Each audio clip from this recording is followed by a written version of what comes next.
We'll League with our friends at Timberlake and League joins us this morning. Good morning. Good morning, everyone. All right. Well, our topic today, we've alerted you at home to several cases of pedestrians getting hit along North Alabama roads.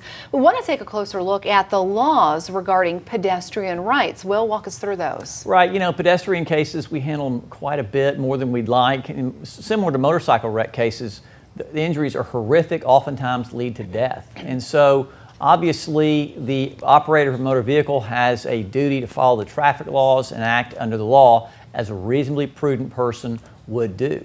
There's also duties to the pedestrian, going through the crosswalk, how they, making sure you're following the traffic laws yourself. You hear pedestrians have the right of way, that doesn't matter if you're dead.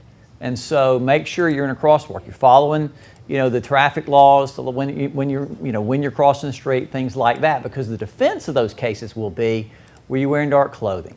Were you crossing in the middle of the street where there was no crosswalk? And you're allowed to cross the street, but then was the other driver speeding, drunk? Texting and driving, we're seeing way too much. And so Alabama has what's called contributory negligent, which is very punitive to any plaintiff. They must show that you are without fault whatsoever for that injury. And we're one of only a few states that still have that archaic law that where if you're found at fault, no matter to what extent, you cannot recover for your injuries. And so motorcycle wrecks, pedestrians with horrific injuries, you cannot have any fault, and you need to make sure that you're following the rules, because how they defend those cases, they're going to throw rocks at you and say you're wearing dark clothing and you shouldn't have been there. And that's how they're going to defend those cases. And what you were talking about earlier, I don't know the facts of those cases. One's dead and one's in critical condition, and that's evidence of, you don't have a big car around you to protect you. So it's even more important to make sure you're watching out, because there's a lot of clowns out there driving. Well, let's go ahead and go to the phones right now. Phyllis is standing by. Phyllis, go ahead with your question. I'm working on getting my affairs in order, and I have almost everything financial payable on death.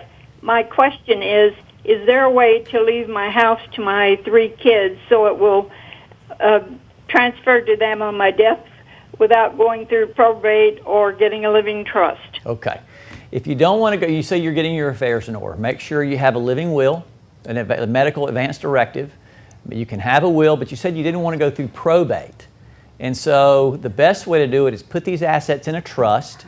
And I get it, you don't want to do a trust. The answer is no. You're going to have to follow some of those vehicles.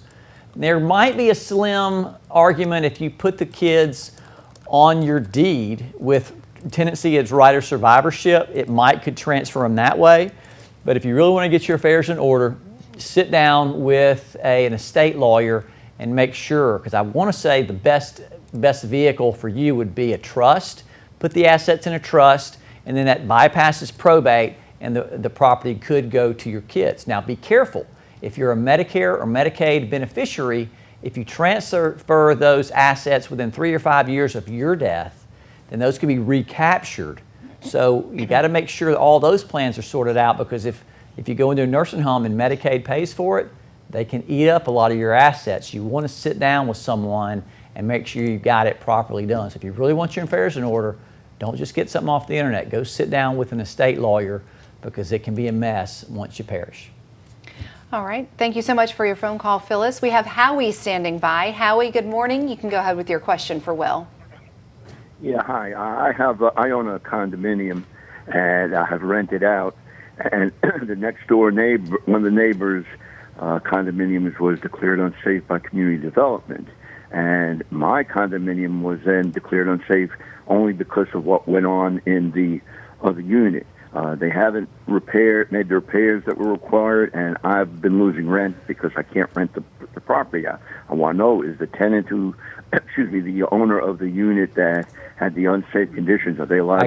I got you. So you're losing rent. They're telling us we only got 30 seconds left. You're losing rent. The other landowner didn't do what he or she was supposed to do, and that's affecting your unit. If you can prove that your unit was condemned because of their actions, their negligent actions, you can maintain an action. Here are a bunch of actions in this sentence. You can maintain a suit against the other property owner who failed to properly take care of his property and then causing you to lose revenue. That's a breach of contract or a negligence claim, and you can do that in small claims court, depending on your loss of revenue.